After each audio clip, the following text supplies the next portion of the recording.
Hello. Well, you're looking at a tartan rug. All very interesting. It's just a tartan rug. And you're thinking to yourself, why the hell am I looking at a tartan rug for? Well, there's a reason. And it is this. Behold. You're now looking at my new television display, work area, tinkering space.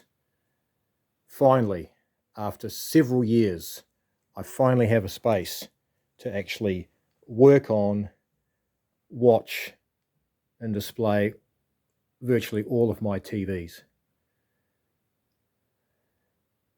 It's been a bit of a mission to get it to this stage. A lot of waiting, a lot of negotiating. Basically, I needed this garage emptied.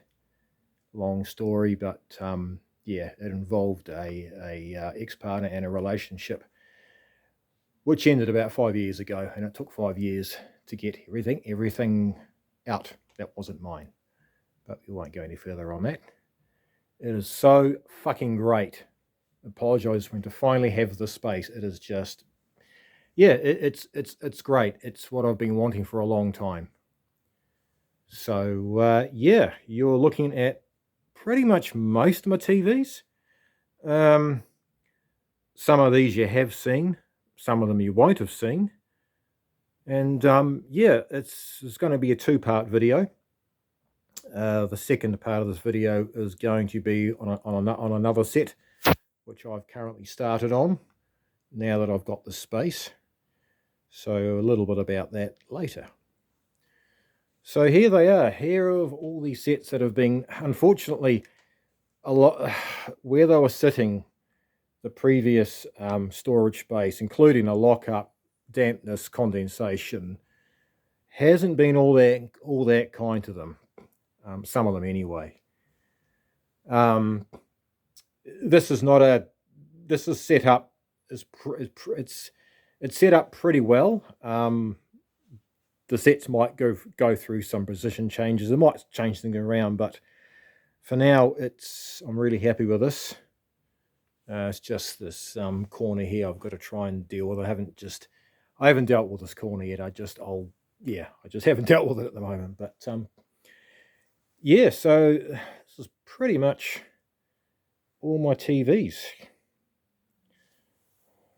More about that one later.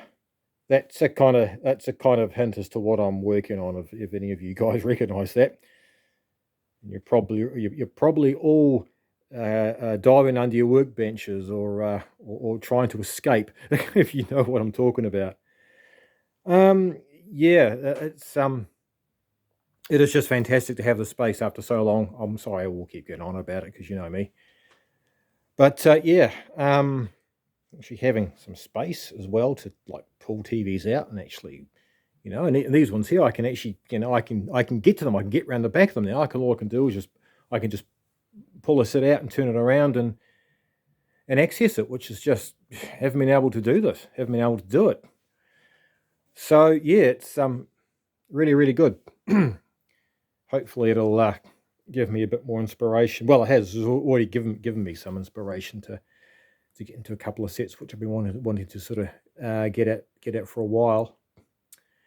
But I thought I'd just start with some of the TVs I don't think I've had on the channel, or ones there's actually quite a few actually which haven't been on the channel actually. But I will start with the very first TV I actually restored on my on my channel. Was this one here. So if you go right back, probably, it could be 14, 15 bloody years, you'll see a restoration on this set here, a 26-inch Pi, I think T25 or T26. This TV has not been running since then. I think I pretty much did the restoration, used it for a week or so, and then it just got pretty much put to the side to start on something else. So also, I think, also going forward, we'll probably revisit the set. We'll actually power it up and see if it still goes after all that time. The only thing with the tube, the replacement tube I got for it wasn't the greatest, so I don't know what it's like now. I'm even thinking I might even try and rejuvenate it on my B&K and see what that does. But so yeah, that's the very first TV I actually restored for the channel, and you'll have to go right back through up to into my early videos in order to find that. But it's all there. The videos aren't as long as as they are now, because they were taken on an old Panasonic camcorder. So yeah, so that's one that's one that's been on the channel. What ones haven't? Actually, no. What we'll do the ones that have been on the channel in no particular order. This was the one I did during the COVID lockdown. Lotus. Again, it hasn't been fired up in probably 3 or 4 years. So yeah, we might just even do a quick revisit on that one too. Fire it up, make sure it still works. There's that one there. What other ones are there? Actually, hang on, over here is one here too. This was the last TV I restored before I had to relocate before my actual TV tinkering workshop went into storage a few years ago, before I had to use that space for my actual home business workshop. So yeah, Little Lotus was the last one I restored in the old workshop space. And actually, this one here too has been on the channel. Philips F2. Again, go through my old backlog videos, and you'll definitely find it. So yeah. So we might actually start with, I'm trying to think now. I think yes. So actually, I did a couple of videos on these little wee Murphy. Not this particular one, but I did a video on 2 others. Both had weak picture tubes. I'm hoping this one's got a good tube in it, because I'll end up making a good one out of the 3 that I've got. So this one's actually really tidy too. So hopefully the tube's okay. Moving along. So so this is a Pine. I think it's a 12 inch. Transistorized means it's probably only got 3 or 4 transistors, probably in the IF and video stage. It's pretty much a mostly all valve. That one, I think I don't think I've even plugged it. I've had this particular set for years, and I don't think I've even plugged it in. So I just one of the many waiting to get looked at, restored, operational, all that sort of thing. Just a side note here, a couple of old National NV850s. I've got a bit of a soft spot for these machines. Again, they've both been in storage for about 10 or 11 years, and yeah, look, I don't even know what state they're in, to be honest. They probably all need belts. There's probably all those blue mesh heater caps probably leaked out onto the boards, so don't know if and when I'll get to those. There's an NV7000, NV7200. That's one, and here's the other here. So you might have seen it. So this one here actually is in quite good condition, and when I did try it a few years ago, it actually played a tape. So yeah, okay, in this country, finding any of these top loaders now, finding them actually existing here in New Zealand, very rare these days. So again, I want to get to getting this one going and using the other one as a donor. So yeah, that's another potential, I don't know, YouTube video at some point when I'm in the mood for fixing bloody old VCRs. So moving down here, that's a New Zealand made state radio, in very tidy condition, was restored, but I don't know what it's like in regards to the electronics. Over here, some tele-equipment scopes. I think they're D52, D52, D54. I can't remember exactly. These came as a part of a deceased estate, and they're on their way to the tip, and I just couldn't bear seeing them getting dumped. Again, I've got a bit of a soft spot for valve oscilloscopes, and even though they can be unreliable, temperamental, inaccurate things, but they just look cool. And yeah, I should actually. The particular set I'm working on, the particular set I'm working on, I will need a scope for. So I'm thinking, oh, do I fire one of these things up and see if it actually works? See how long it runs before the magic smoke escapes. But yeah, again, we'll probably get to that at some later stage. Over here, there's just again more radios. Lots of stuff over here is broken. Stuff that's needing restoration or repairs, and it's just all sorts of junk over here, really. And you know, when one acquires crap, he tends to hoard crap. So yeah. But actually, we might as well start here. Actually, so that might look familiar to you. I actually totally forgot I had another Murphy V50 in my storage locker. I actually totally forgot about it. So yeah, this one's in a wooden case, a wooden cabinet, unlike that white one we restored. I think this goes. I think the tube in it's a little bit sad, but I think it did give a semi-reasonable picture. Yeah, so pretty much exactly the same set. I honestly don't know. I mean, that other one took a long time to restore. I honestly don't know if I can be bothered. Well, I don't know. It all depends on time, really. But I mean, you know, if it looks like it might be a restorable candidate, I think I certainly will. We'll do something with it. And again, I'll definitely mention it on the channel.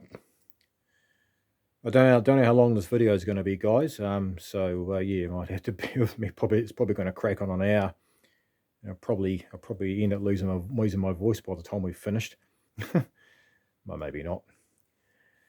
So this is a Dureco, early 60s, about a 17, 18 inch black and white TV. Quite a cool set, quite early. Again, not one of, I think this was probably this would be the last actual black and white TV I picked up. Probably a couple of years ago, I think I got it for about $10, and yeah, it's actually really tidy and everything. Again, it's been some sets have been actually stored in this particular garage. Some of them, but most of them have been in that horrible damp back garage. But you look around the back there. It's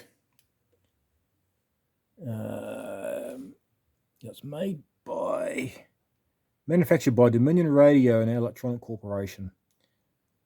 So yeah, that's going to be quite a nice set to get to. And I tell you what, man, this thing is friggin' heavy. Its size defies its weight. It's certainly not light, that's for sure. I think the seller did show it going with a raster, but he said the front end you got a raster on the screen, but couldn't get any snow, so it'll be just the usual things: caps, resistors, valves, dead churn, all that sort of thing. So yeah. Now moving down here. Here is another set that many New Zealand TV techs would have worked on, the Thorne Precision 20 or the Thorne Precision 22, running the Thorne 9000 chassis, which is basically cloned on the English design. So yeah, this one I got. Where did I get this one from? I think I got it from back in the days when I was in, again, we're talking 15, we call it at least 14, 15 years ago, I think, when I was actually in contact with an e-waste company which were putting old TVs aside for me. I think that's how I acquired this one here. Yeah, these were good chassis. They had the Cyclops power supply / line output stage. And these also used Hitachi tubes, and the tubes really lasted well. Unlike the Thorne Precision 20, which had the 20-inch RCA tubes, and those tubes always went soft, flat, and they pretty much they weren't very good tubes at all. But these had their fair share of faults, like most of the English stuff did. But yeah, again, another one for the channel we can get going. And I've got another one. Would you believe it? Slightly different. That one's got 6 channels, and this one's got 4. I think this one here is. I think that one is actually. I think that one's later than this one. This one here is. I think these 2 versions. So this is the common 4-channel version, the earlier version. I think that one's a late one, and this might have had the remote.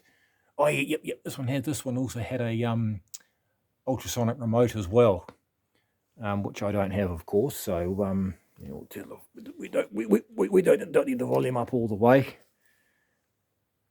But yeah, nice, yeah, quite good sets. I'll flick it around actually, and so yeah, there's a bit of a peek in the back there. What's it got on there? All the label there. Okay, that's a 9250p. I think yeah, it's probably due to the tube size. I'm not totally sure, but yeah, no doubt. Probably any of my UK viewers or subscribers may will more than likely recognise.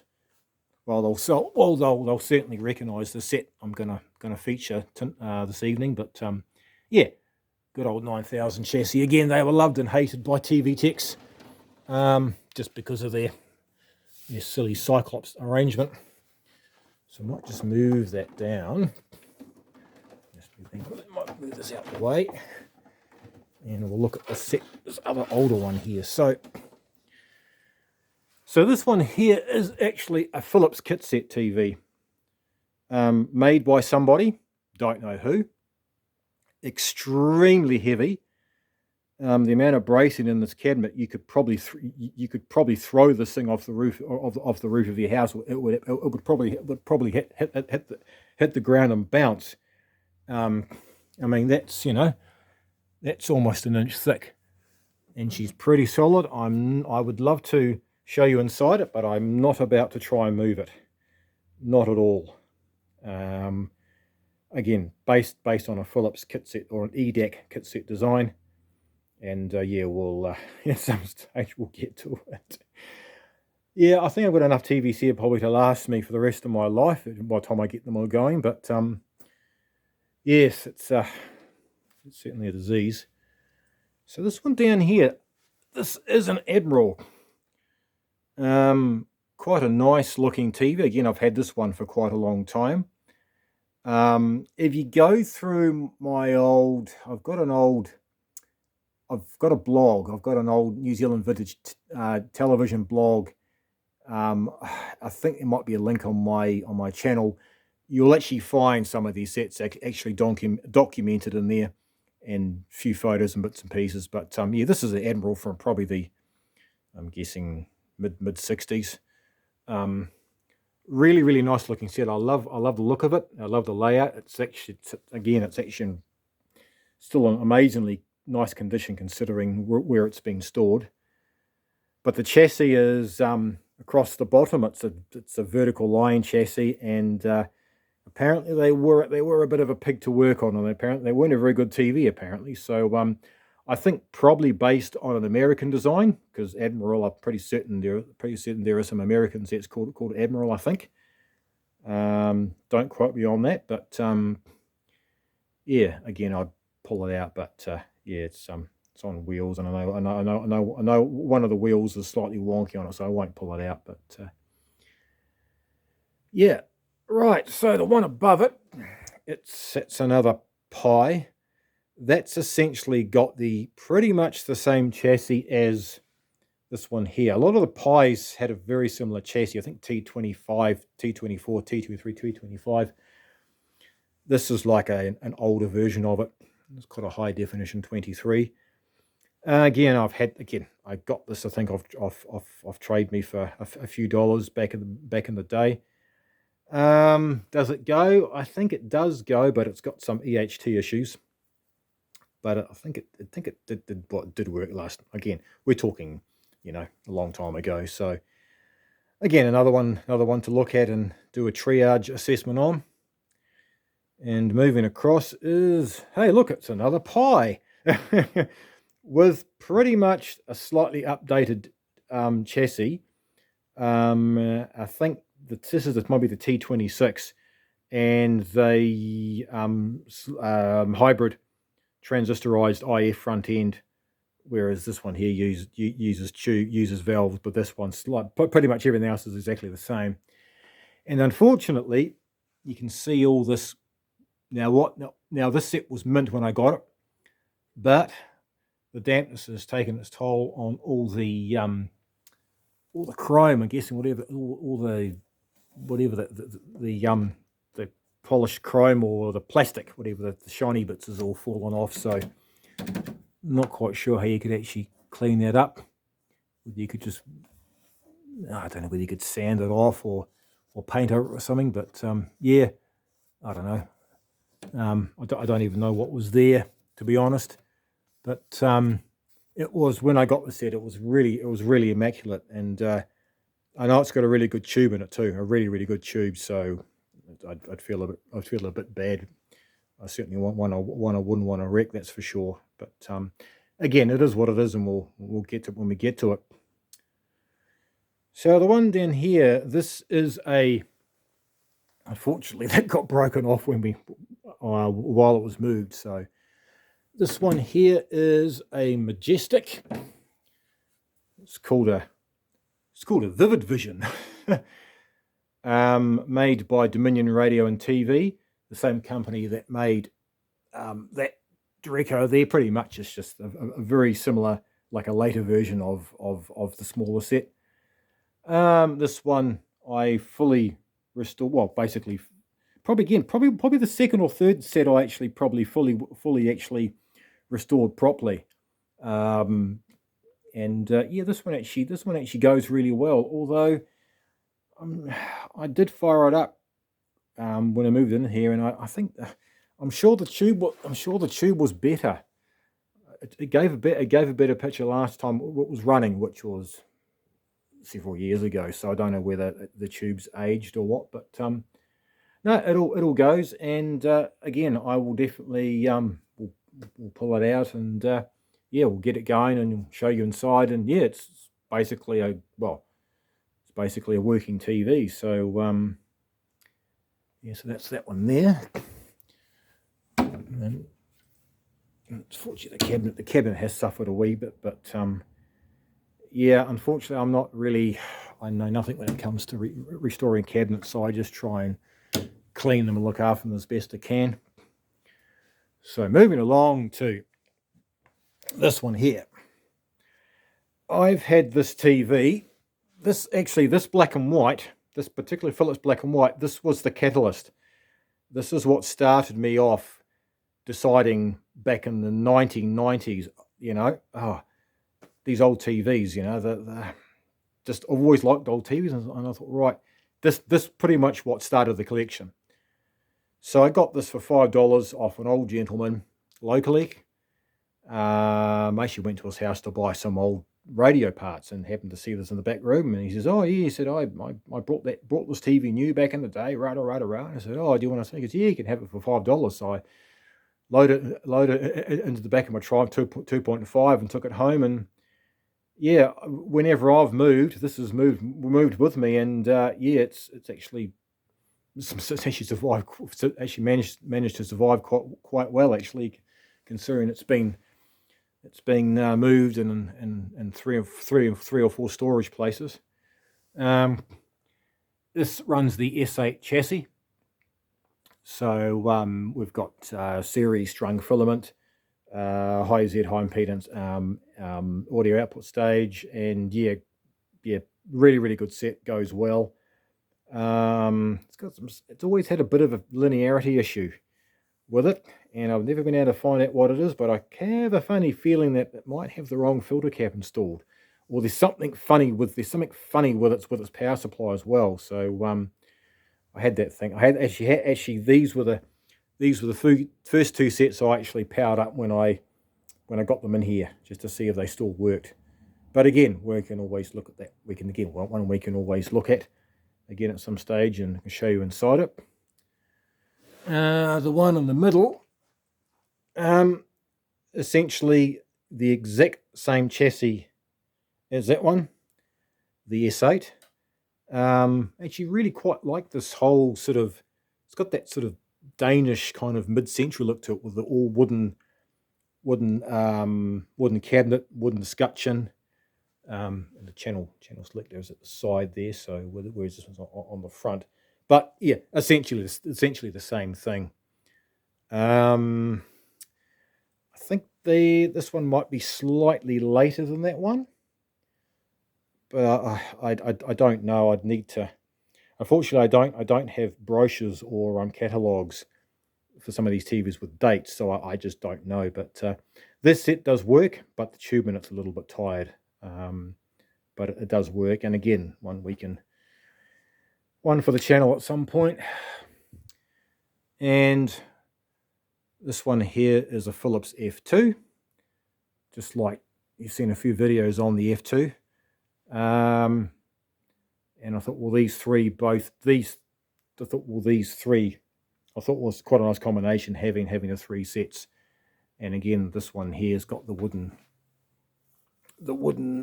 scutch around the tube, and it looks in a similar vein to this one here. So yeah, this one I got off my e-waste recycling cobber some years ago.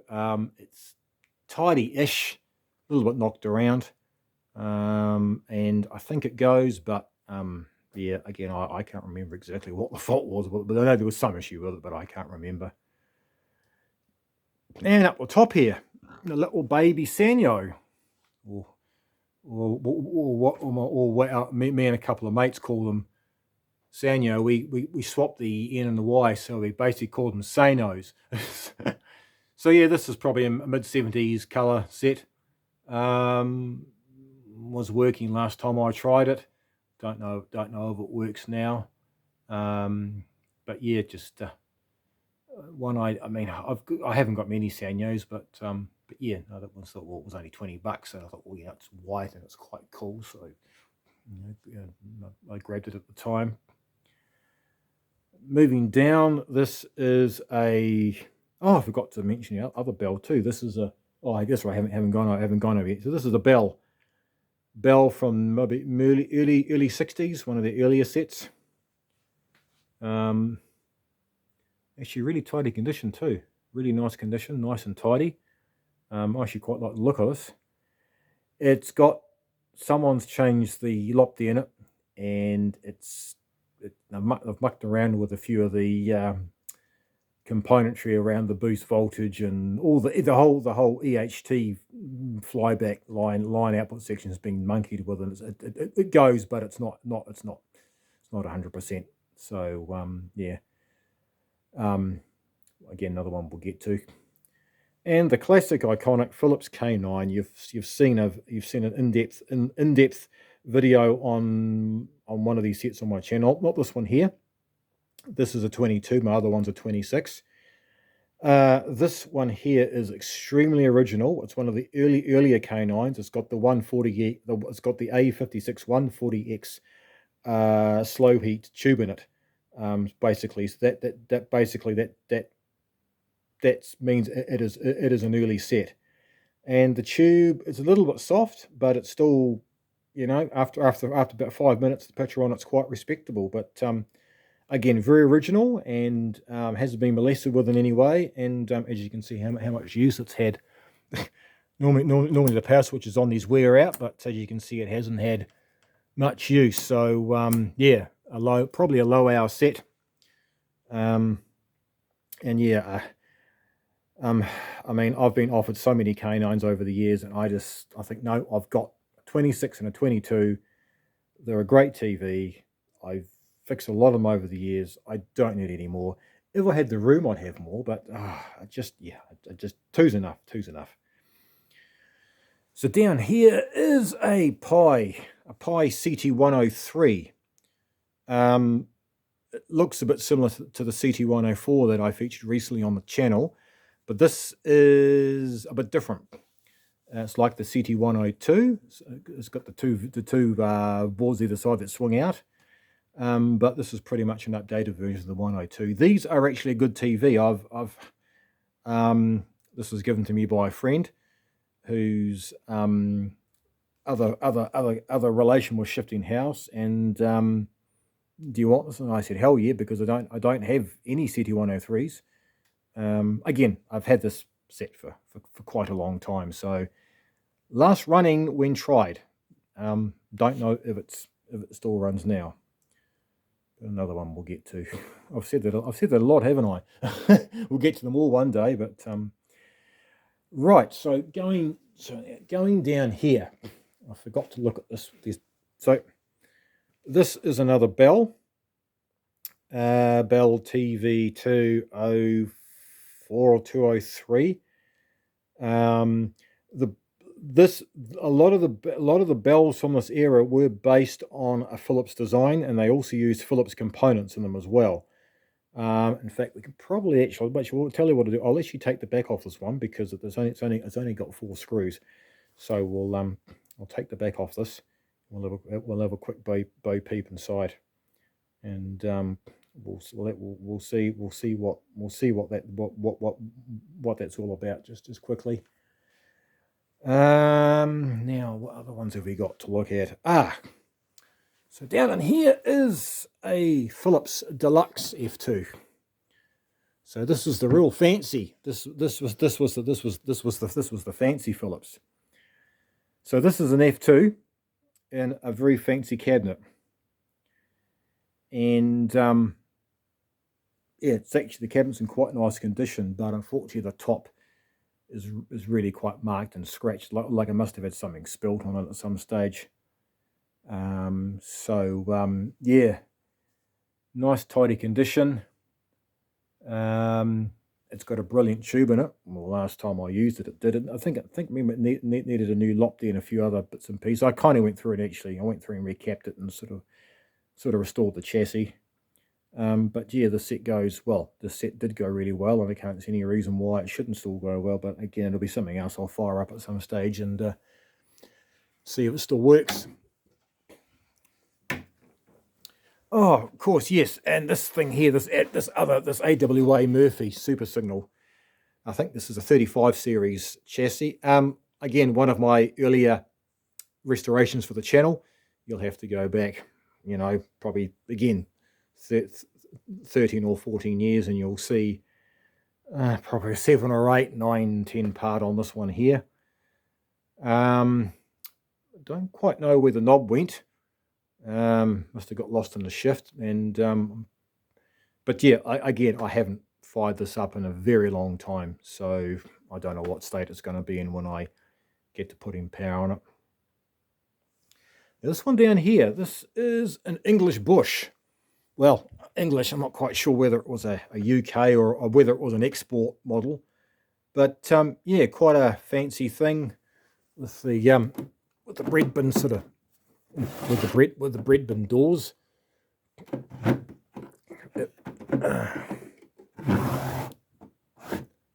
If they will close, there you go. So yeah, this set may or may not look familiar to any of you guys in the UK, but I think I did try this when I got it, and it worked, but didn't work very well. I know all these are all jammed. Apparently, this is a common fault with these things. But I think I did put a picture on. I did put a picture of this up on one of the TV forums in England, and somebody said it was an export model, but it was similar to a Bush, based on a similar UK only Bush. So yeah, again, another one for the channel, another one to be looked at. But I might just pause. What I might do, I might just go around and whip the back off that bell, just have a quick bow peep inside before we move on to the second part. And here's the inside of the bell, and the model of it is, it's a TV201. In fact, it looks completely different to how I remember it, which is bizarre. But yeah, she's pretty crusty. And this set would actually be quite early too. It's quite an early bell as well. It's been a 201. So this is different to how I remember. But, yeah. And this whole thing actually hinges out and folds down, so you can work on it. But I've got to disconnect the contrast control and loosen that nut off, and I cannot be bothered doing that right now because I don't want to disturb anything or potentially break anything. But as you can see, Phillips frame output transformer, Phillips tube, Phillips yoke, and in there looks very much like a Phillips flyback. Yeah, and I'm not about to pull that out, but full of crusty dust. And when I got this, I seem to recall plugging in and firing it up at my mate's place, and it actually came up with snow and a reasonably good tube. So definitely another one for the restoration, or at least to get it going. Yeah, so that's that one there, and that bush. What is it? It actually has an actual.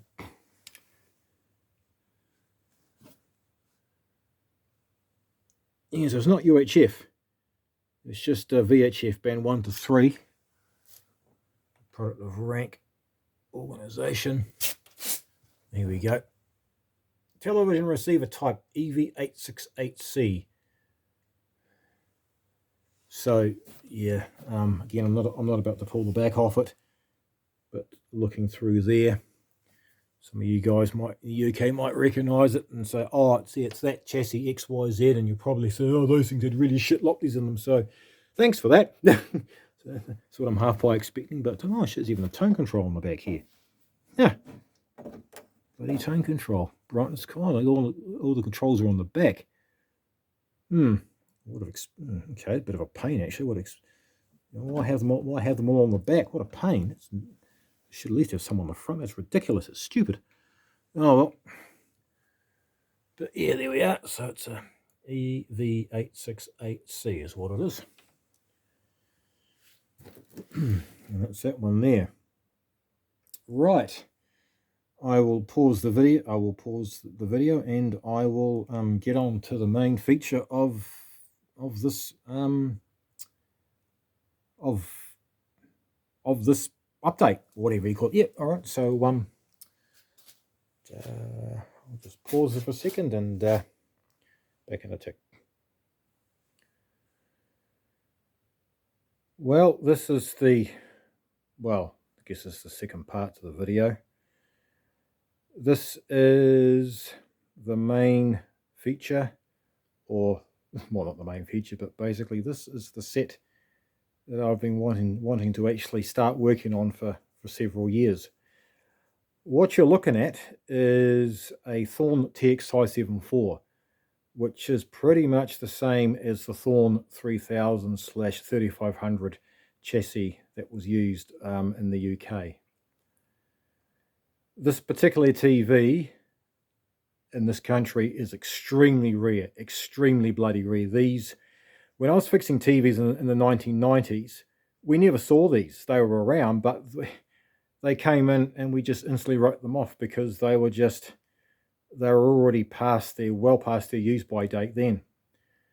I feel very fortunate to actually own this TV. I've had this for probably about 4 or 5 years. Yeah, my decision was to wait until I had this whole area set up, and then I'd make a start on it, which I have. So yeah, these were also came out under the AWA Deep Image badge as well. I do believe these were sold, and these were also manufactured in Australia as well, but might have been under a Rank Murphy badge or something like that. Yeah, these TVs were not well liked by technicians here. Most of the people you sort of speak to, oh God, those things, most service techs hated them just because of they're just so unreliable. Even from new, they're unreliable. But this one has managed to survive, and it's kind of a credit that it's managed to sort of still be here, because most of these things were gone 30 years ago, if not even more. But I was actually very fortunate to actually acquire another one just recently. Let me just move this along a wee bit. So this is the Fisher and Paykel Murphy, AWA Fisher and Paykel Murphy. This is the identical TV, not the one, but this is the identical set that I remember as a child. Basically, when I remember as a young boy, every couple of weeks, a disco van would turn up. Bloke would come in a white coat with a couple of suitcases, and he'd pull the back off and swap a board or a module, and off he'd go again. And I remember looking in the back of the TV, and I was quite taken back by all the colours of the wires and all the conversion controls. And I think that's what kind of got me sort of fascinated with electronics, was seen in the back of my parents' TV. So yeah, watched quite a lot of I remember a lot of my early years of watching TV was on one of these, and we nursed it along till about probably 1980, probably 83, 84. We nursed it along. It had a few faults. Occasionally it would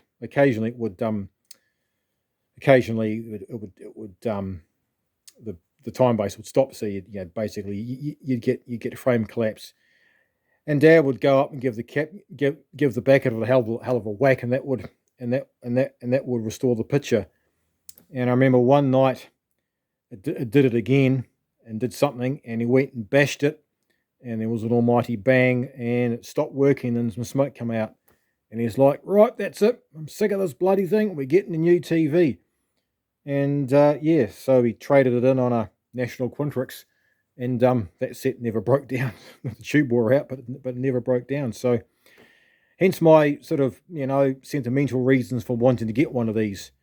But yeah, this one here actually came from a fellow collector in Auckland. And yeah, so but this is the one here that I'm going to be, this is the one I'm going to be focusing on. It's got a really, really good tube in it. I think it might be a regun, but it's which is promising. The tube on this, I've tested it. It's a bit low it's a bit down on the blue, but it will probably give a picture. But I'm also about to inherit a lot of spare boards and parts for these TVs. So at the moment, this one's kind of a parts donor, like small parts donor for this one here. I've borrowed a couple of things out of it, a couple of bits and pieces out of it to do comparisons with. But yeah, no, I definitely won't be wrecking this. It's too good to wreck. So yeah, I said once I get this one sorted, yeah, I'll probably, because this one here is completely dead. So I was just basically yeah, it doesn't go. So but yeah, it's tidy. It's tidy enough. It's pretty clean. It's a bit grubby down there, but it certainly is. It's again another rare TV that exists. So quite yeah, I said not commonplace these days at all. But take you for a look around the back of this thing. And here is the inside of the TX574. I might actually just push it along. Let me just move this table, and we'll just push it along a bit. This table normally sits here, but I thought with all my stuff, I thought I'd you know, tidy it up for the video anyway. But we'll just pull this along a bit more so we can get some light on the back of the thing. That's a bit better. So yeah, this is the TX574 or slash Thorn 3000 3500 chassis. So I believe this was Thorn's first all solid state TV. I think the previous model must have been hybrid. But yeah, so you're looking at, I said, quite a rare TV. Well, in this country anyway. But, pull that power cord out of there. But yeah, with these things, it's a case of all the now crusty components, resistors, capacitors, transistors that gave problems back in the 70s and 80s. This thing is absolutely full of them.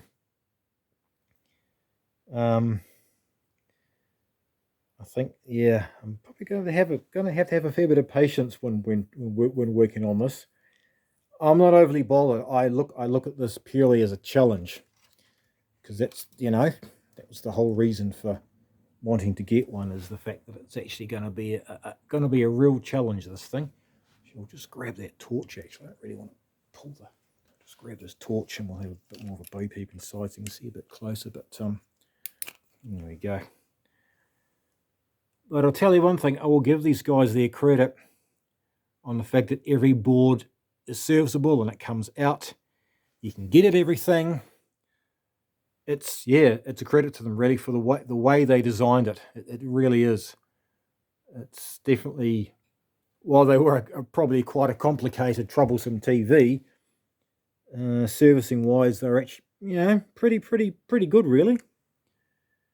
And this is kind of the first time I've ever actually had to work on one of these, because like I said, I never worked on these back in the day. We just didn't bother with them. So this is kind of my first time actually working on one of these properly. Had a few little issues with it, and I've got an ongoing issue with it as well, which I'll probably talk about. I might even demonstrate when I actually show it to you going. But yeah, they just absolutely just I think as a kid, when I saw all these colors and all these wires, it was like, wow, look at that. I remember seeing these and just being fascinated by the colors, you know, and all this. So it was, you know, definitely, whenever I look inside this thing, it always takes me back to when I was a kid. But there's the Achilles heel, the bastard power supply that can be very troublesome at the best of times. As you guys know, these things had lots and lots of issues. You know, chopper based power supply, and everything had to be worked. You know, one thing was out, the thing would stop, and all this sort of thing. But there are,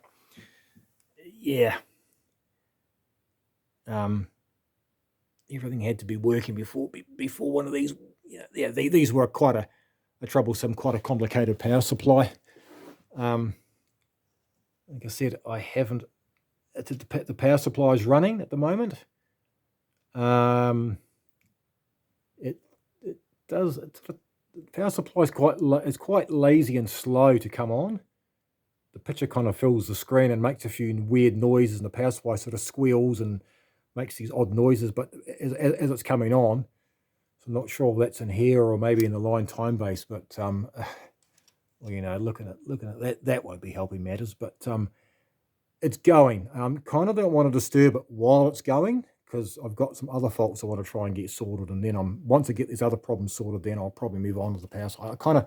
Because it's going, I kind of don't want to disturb it. I'm going to have to, because it's not going to keep going before it actually does fail. Under here now. The fact that I've done this, the fact that I've actually pulled all the stuff out, it probably won't go when I go to demonstrate it, just to be a pain.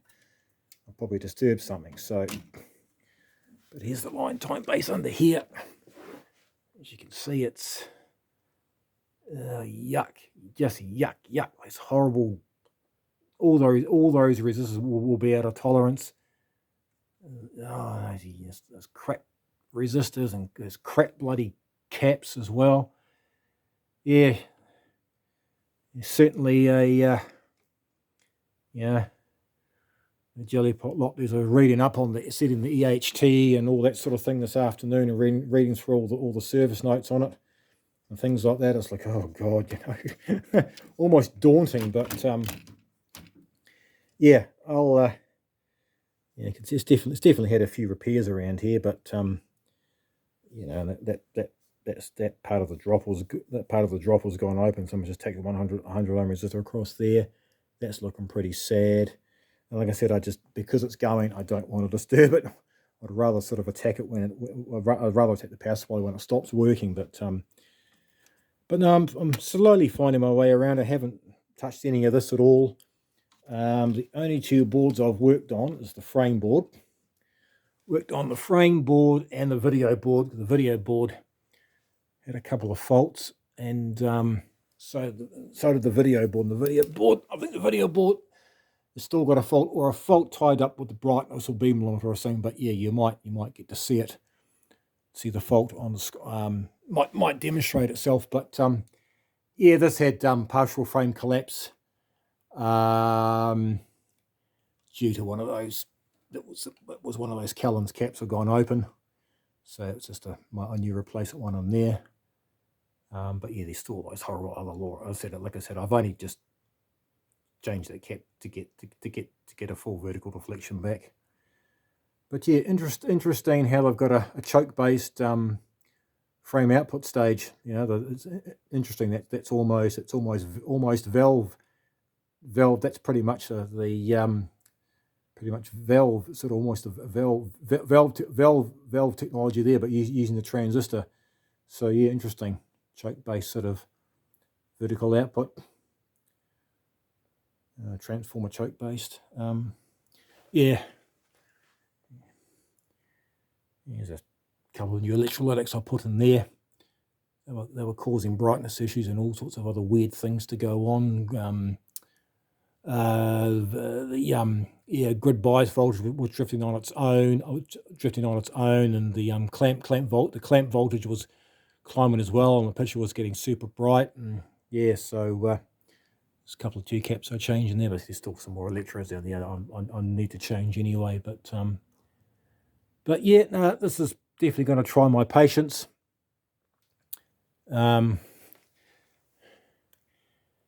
Yeah, tell you what, I wouldn't really want to have to try and change that tube in a hurry. That's for sure. Oh, what's down in there? Hello. What's down in here? Can I get those out? There's some paperwork down in there. Just hang on a second, see if I can rescue them. Didn't actually see those down in there. Oh, yep, there's one. Oh, let's try and pull these through.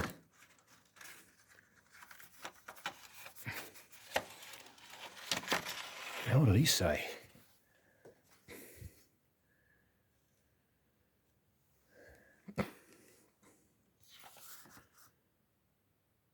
Here we go.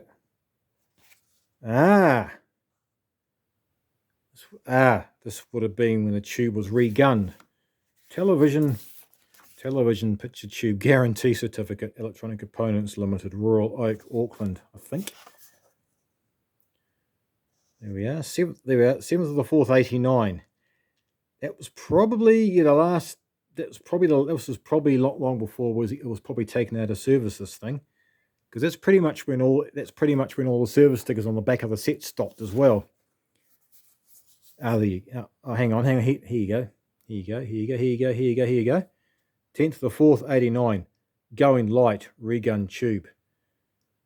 So 6th of the 10th, 78. Well, should tell you what, that's 78. This is replace tripler, reset grayscale, distorted sound, dead top chopper and mains bridge. Oh, yep.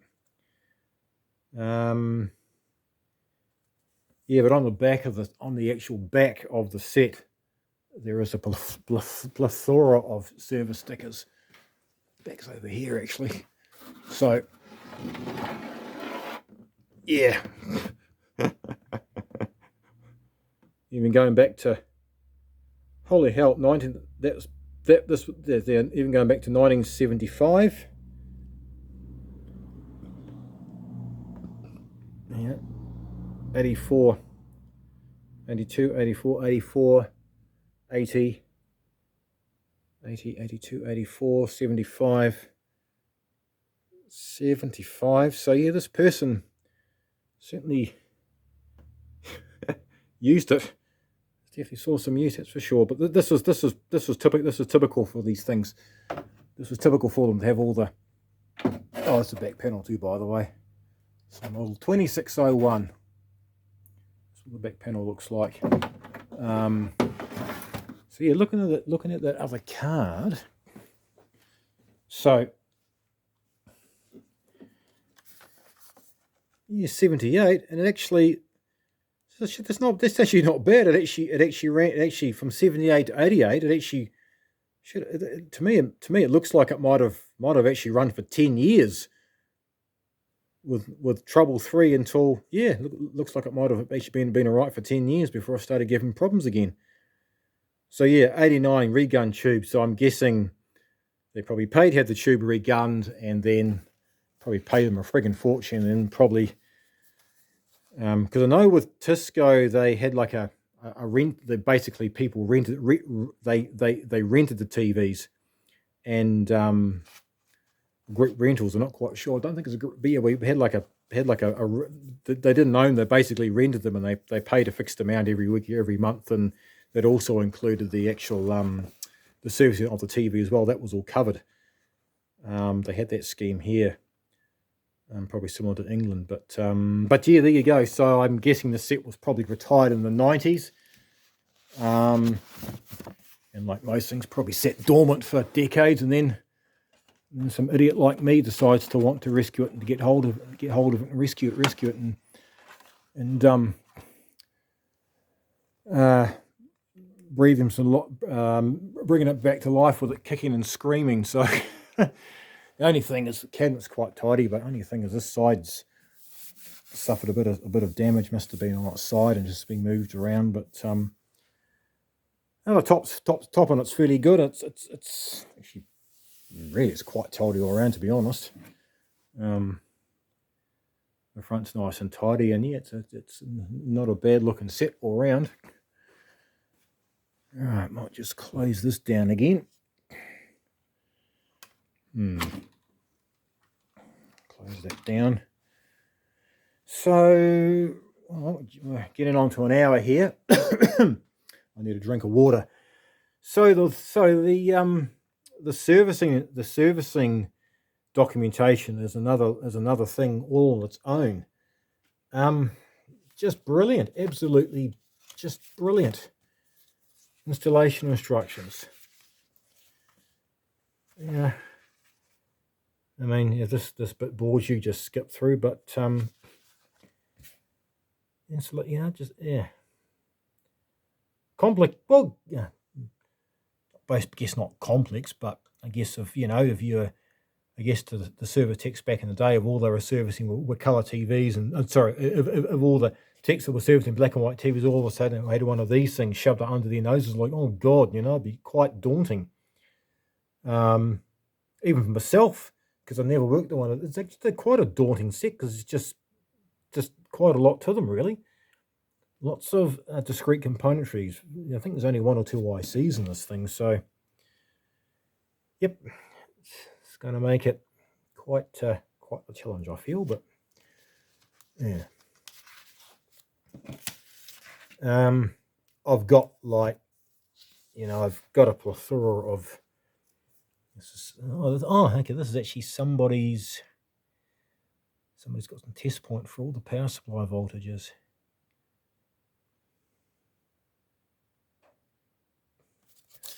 But I've got lots of information. Like I've got all these service bulletins here. Now, Tony Cullum, I believe Tony Cullum actually worked for Thorne in England. And the story he told me is that he actually purposely moved over to New Zealand to get away from these TVs. And when he got here, he discovered they'd followed him. So, yeah, if anyone over there, any of the UK viewers recognise Tony Cullum, there he is there. I have spoken to him over the years. Unfortunately, he has passed away. But I wish he was still alive, because I'd love to pick his brains about this thing. But that was at July, so July 75, month before I was born. But yes, I've got all these tick bulletins. These are all these. Yeah, there he is. There's Tony Cullum. Man, love those glasses. So yeah, hell of a nice guy. But I've got all these, which are really, really handy. But the circuit diagram is it's something else really. It's two pages.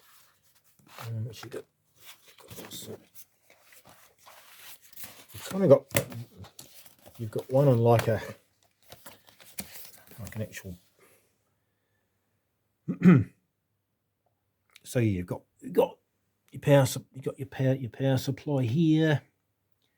Power supply, field time base, line time base.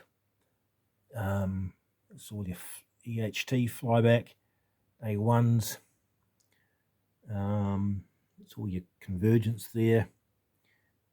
Beam limiter, like convergence, your tube and everything like that. But these power supplies, they're set the EHT. You've got to have the HT correct, and the 30 volts has got to be correct before the 58 to 65 volt row is correct. And yeah, there's a whole lot of things that can go wrong.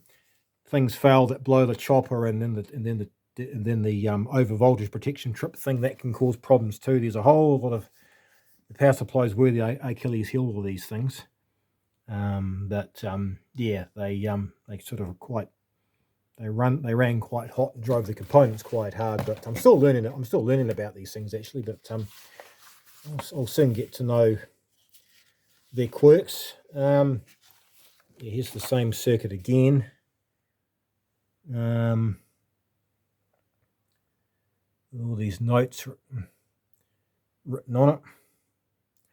I believe, according to the guys on the VRAT forum, I believe Chris said that this is actually based on a Spanish version of the 3500 called the TX500. I believe, seem to recall it reading, because when I originally posted the setup on that forum, when I got it about 3 or 4 years ago, he said that these are based on a Spanish design, because it's actually this is isolated. It's got a mains transformer, so it's isolated a bit different from the UK version. But yeah, I've seen some of the woes that guys have had with these power supplies, and I'm fully expecting to have the same thing happen to me. But yeah, we'll just cross that bridge when we come to it, I think. But here's the other side here. This is all your IF and your sound and your chroma and luminance and your video output drive, your red, green, and blue video output. So yeah, again, absolutely brilliant. You've got all your all the 12, 18, 90, 20, that basic, they all cross-reference to the waveforms diagram.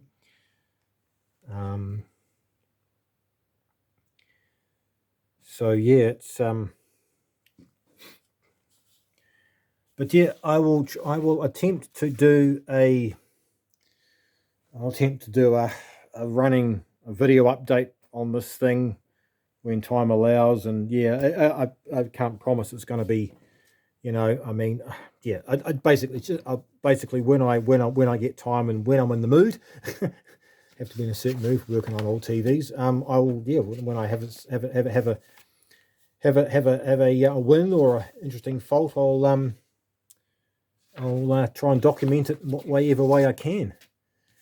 And yeah, this is another thing too. This is all the, again, it's it's out of its binder, but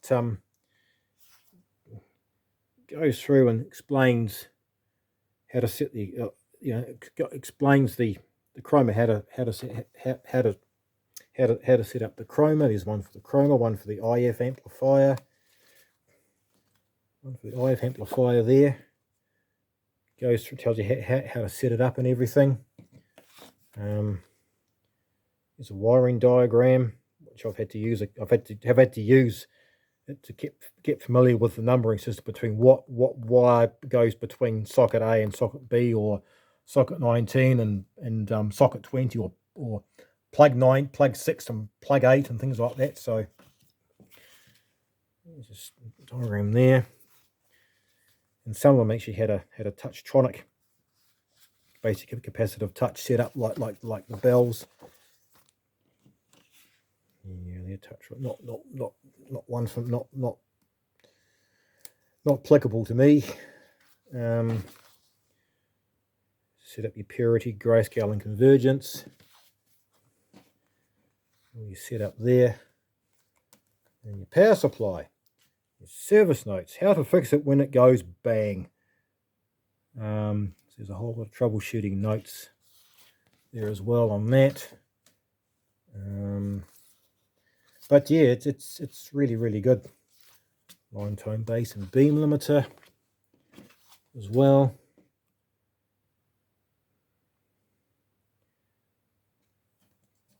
Sorry, I'm sort of going a bit quick here. I'm probably rushing through things here a wee bit, but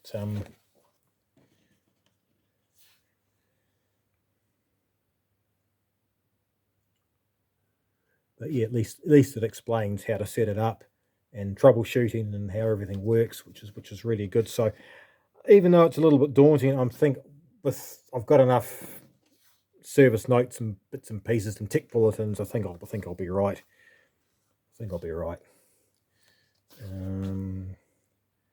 Video there, but this is what I like. This is what I like. Oh yeah, so all those numbers on the circuit diagram, they all point to those. These is what waveforms that you should be getting, as to each corresponding number. So yeah, it's just fantastic, absolutely fantastic. But this is what I like. But I thought this was great. This concise and illustrated circuit description for the TX574. I'm guessing they had the same thing in England. But you know, you don't get much better than this. You don't get much better than this. Explaining how every single circuit works, how it functions, what component does what. It's absolutely brilliant. I mean, you certainly wouldn't get this today. What you get today is a friggin' circuit with no, just a circuit with no voltage references or any waveform. You know, it's these days you get a circuit or you get nothing at all. But he explains how it all works. It's what even impressed me with the bell. You know, the manual went through and explained everything. I'm guessing, you know, back in the day, all those TV techs working on black and white TVs and would have had to have studied all this to get themselves familiar with them. Because I can imagine these things probably broke down quite often, and yeah, quite a few. Probably a few service techs probably pulled their hair out trying to fix these things. But yeah, this is brilliant. I'm just quickly going through and just showing you guys.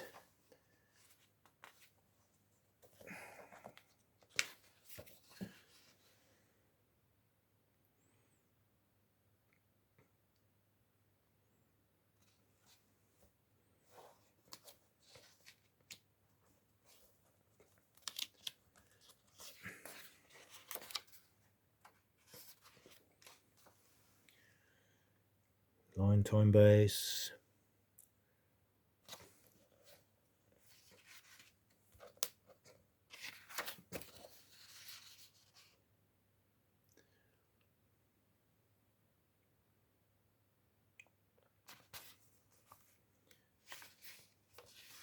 Convergence. And the dreaded power supply.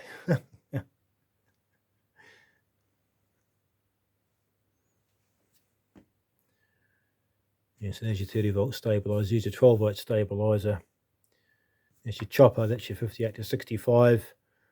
And this basically, this also denotes the EHT as well.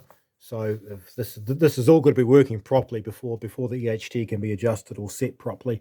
And I've noticed in some of the tech notes about setting the EHT, if this is incorrect, it can be not enough or too much EHT can damage triplers and flog out tubes and things. So yeah, the fact that this is going to be working properly before the set will function properly. So everything kind of hinges on this working properly from what I've seen. Yeah, there's a few voltages on the back of there, and yeah, it's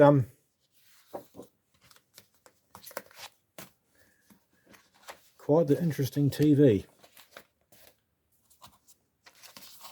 The TX574 color television receiver. Clean the back of the CRT with meths. EHT arcing or brushing from graphite from the back of the CRT to degauss shield.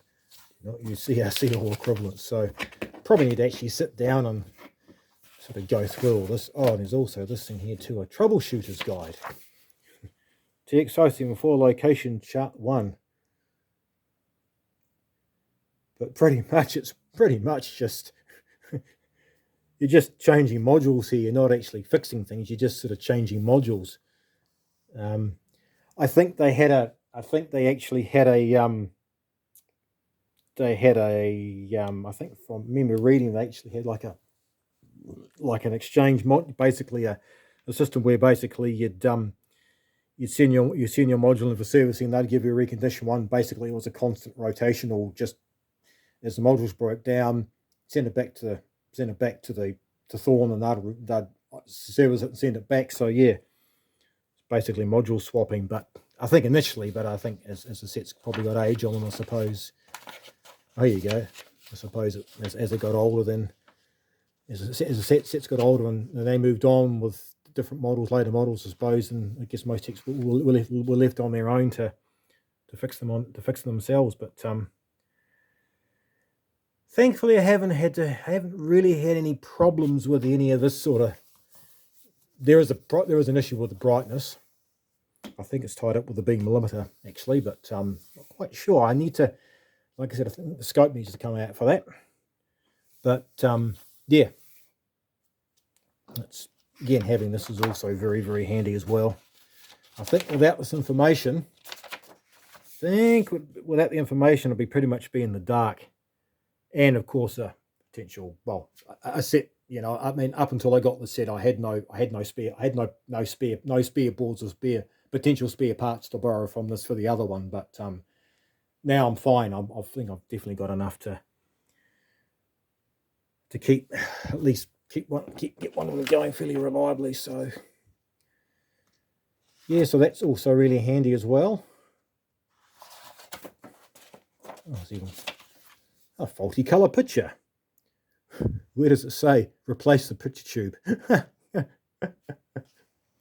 Faulty tube bias or tube connections. There we are.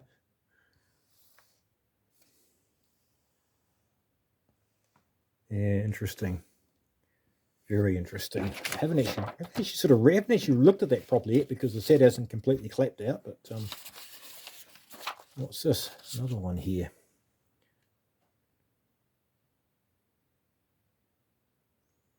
Card 3. Ignore 2X5. This does not apply to New Zealand. Oh, okay.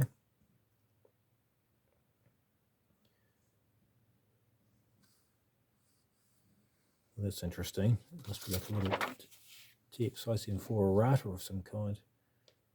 Interesting.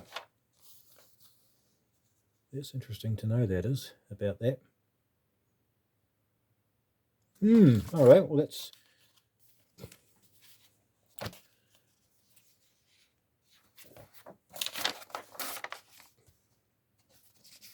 Probably need to sit down and actually sort of go through some of the stuff myself, actually, and have a good read up of it.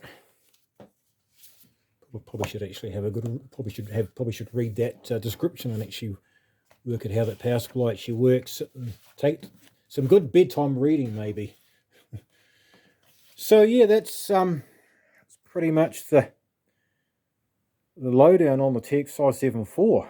Some other information over here as well. I've got a heap of servicing information similar to this too. I've got heaps of servicing information, documentation on the Thorn 9000 as well. So, but these I used to fix. I used to fix these sets back in the 90s, even the early 2000s. I was still fixing these, so I'm a bit more familiar with these than the 574s. Again, we've just got more. These I need to sit down and actually sort through all the ones of relevance, to be honest, because I've got duplicates of duplicates of duplicates. So yeah, another thing on the 574, spare color corner, or the semiconductor. Sorry, I'm actually looking at the blooming. Sorry, I wasn't looking at. I wasn't looking through the viewfinder there. All the semiconductor alternatives. Yeah, there's your set EHT measurement there. So there seem to be 3 or 4 methods you can set that with, but right. I'm now going to pause the video and I'm going to kick this thing in the guts. Hopefully it still goes after all my poking around, and you'll see what kind of picture it does currently have. Oh, that's right. Now. Before I go any further, I'll just show you the things I have changed on it so far. I think I did mention it in the video, but yeah. So yeah, that cap was gone open, and it was basically that's it. Half frame was causing. It was basically there was half a picture there that was faulty, and those that had problems with the video output driver clamping. The voltage was just this voltage was incorrect. This voltage was just climbing. There's all sorts of problems, and yeah, these two 1 micro capacitors were that one actually was starting to smoke. I could smell something. That was getting almost too hot to touch. So yeah, it was upsetting a lot. So I've changed those, and yeah, there's still, like I said, there's still a brightness issue with it, but yeah. So okay, I'll just pause the video and I'll get this thing set up, and you can see it running. And behold, this is the current state of the 574. We have them squiggling at the top. I think there could be some caps maybe in the line time-based panel, but hey, I mean, look at that. You've actually that is considering the state. That is actually not bad. That is, you know, I'm pretty much halfway there. The tube on it's good, but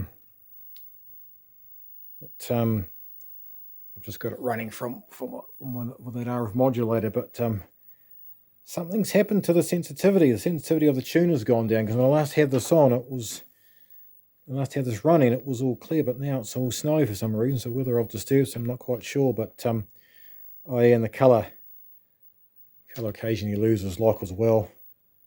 It sort of comes and goes as it pleases. Yeah, it's back again now. But yeah, the EHT regulations a bit. I don't know whether that's normal for one of these, but oh, and the speaker's open circuit too. But I've got a spare speaker. But hey, that's you know, that's not bad. It's it's not a bad. This isn't a bad start. I've got a brilliant tube on it, and you know, I've got the perfect. You know, this is worth putting the time and effort into it, because I reckon it's probably going to be pretty good once it's finished up. Once I've ironed out all the problems with it. Yeah, there we go.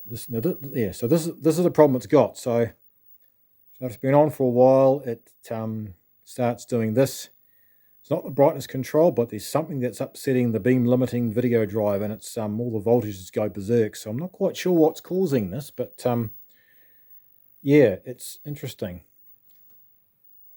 What's funny is the brightness control but it's not the brightness control. So there's something, and I've changed the associated transistors that apparently cause this, but it's again, it's something else. So yeah, gonna have to look into this and see what is causing the problem. But when you fellas got any ideas that may have worked in these things, let me know. But as I said, I've actually changed the components which are meant to have caused this. Obviously, it's going to be a transistor or a resistor or a cap or something breaking down somewhere. So, yeah, I kind of want to get that fault sorted before I start tackling anything else. You see, now it's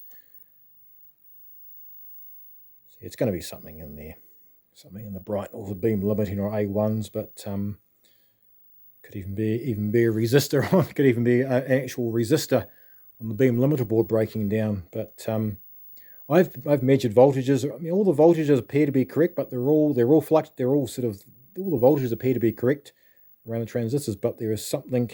I think it's on the video board, because that's where it seems to be. That's where the problem seems to be the most. A couple of transistors on the video board which all this that control the brightness from the video feed, and I think it's something to do with that. But I could be wrong. But no. I tell you what, they've done a for a regun tube. It's actually pretty good. So yeah. Even the convergence is actually not that bad. Oh, I think that's a known fault too, and there's also some slight different shading here. I think I do recall seeing a fault mentioned about that, but certainly not complaining. Considering the potential of the set. So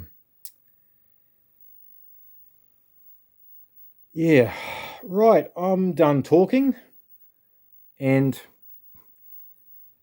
I think I've covered everything I need to cover with this. Yes, I think it might be time to get the scope out. I think to try and find out what's causing that issue.